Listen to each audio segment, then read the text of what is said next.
Okay, here we are, Autophiles. Different clothes. Different clothes. Second take.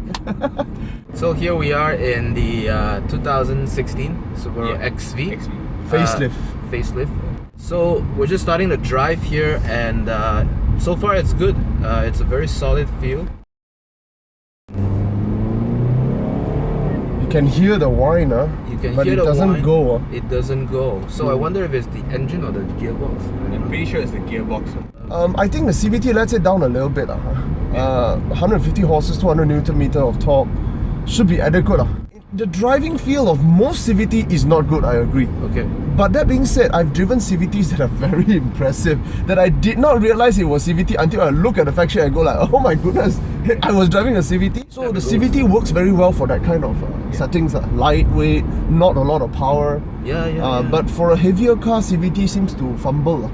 And then you bring out the worst characteristics. Correct. The whole disconnect between the engine and the gearbox. It really, because you have to push that weight. Correct. It is at this point, I think I need to say this to all manufacturers out there, if you're watching this. The point about a CVT is to make it not feel like a CVT. Please tune your CVT so that it doesn't feel like a CVT. CVT, that feel is just, the rubbery feel is just not good. I think our point of view is all three of us are enthusiasts. We are autophiles. We love cars, right? And that's why we care about characteristics, drive feel, the sound, and how the power is delivered. But this car does not give all these things. It doesn't. Which is why we look so bored. Maybe we come from a wrong point of view. Because if it's a daily run of the mill, then all that we've talked about in the past 3 minutes to 5 minutes is absolutely redundant. True.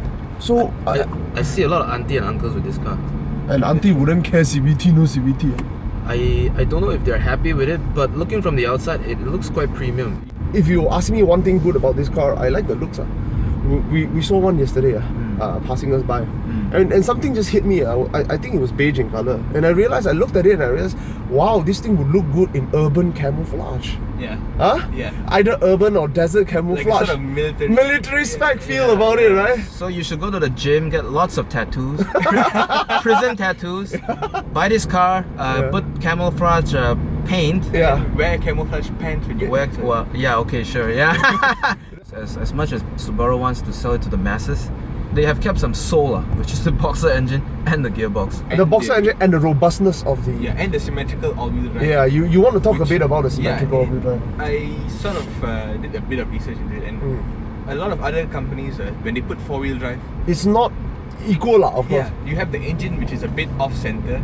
And then you have a differential, and then so you sometimes get 40, 60... 40, 60, and also the components are not lined up properly. So the weight distribution might be a bit more on one side. You know, it's a bit unbalanced. Whereas with Subaru, because they have a boxer engine, and it's right in the center. And at the bottom. At the bottom, very low. Low center of gravity. And smack in the middle. So how does this translate into benefit or value for a person or uncle, auntie, a young boy, a young girl who buys this car? And in a Malaysian context, all-wheel drive does not really have a role. You're right. Unless you live in East Malaysia, but then you would not buy this car if you're in East Malaysia. Because in East Malaysia, there's only one car you can buy. The Toyota Hilux. In the urban environment, when will we ever need all-wheel drive? Never. I just don't see a point. I was stuck in Jalan Bukit Bintang. It wasn't Jalan Sultan Ismail once, and the traffic jam was so bad. One four-wheel drive decided to just drive up the curb and go to the other side of Sultan Ismail.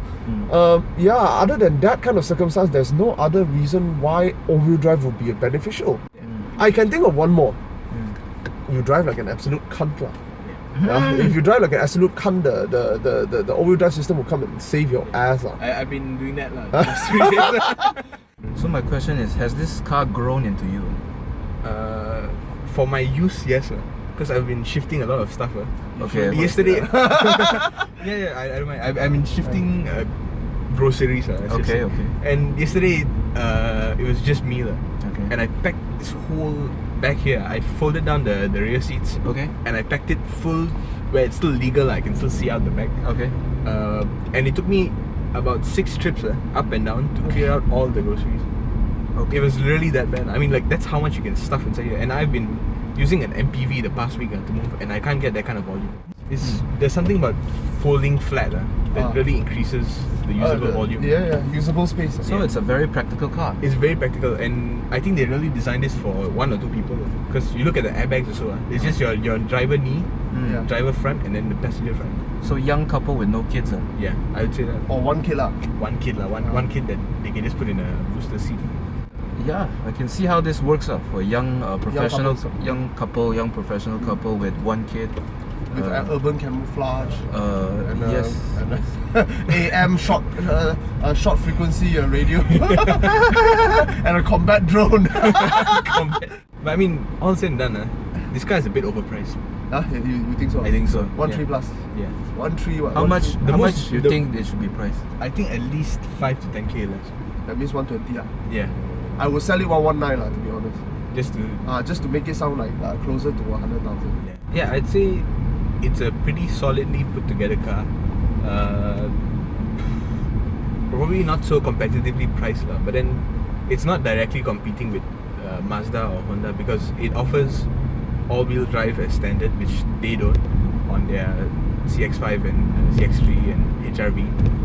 But yeah, it's a good car, but you just have to watch if your budget is okay, then go for it. On my side, I think it's how much you want to pay for a car.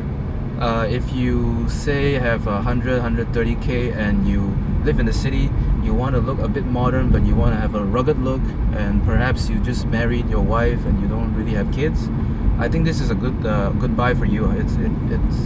You feel good with the image, the urban image, and a bit of the roughness kind of image thing.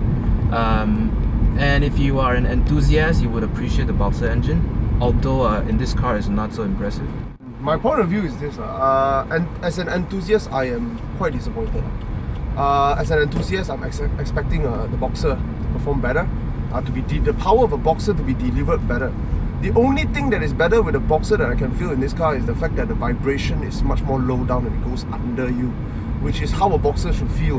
And this low center of gravity translate into a slightly better handling, which is true. Yeah. But that being said, I also come in with some expectation, and the CVT kind of let me down a little bit.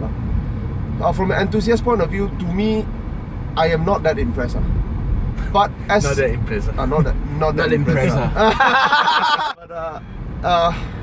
But as if I'm in the market to buy a crossover, I have a budget of say 100 to 150,000. This would be a very strong contender. It's something that I would as a buyer, without an enthusiast point of view, seriously need to consider. Because it really do give something that some of its competitors is not giving. For example, it's much more robust than its counterparts. You can feel that they are better screwed together, better welded together. True. That's number one. True. Number two, the steering feel is, I would say, almost European. Which is a good thing. Not everything European is good, but but the steering feel being almost European, to me, is a good thing. Some people may find it a bit heavy. But I think it's a good thing. So there are things that are good about this car, and as a general public, a non-enthusiast buyer, you really need to drive this. But as an enthusiast, I am not impressed. Well, thank you guys. We'll see you soon.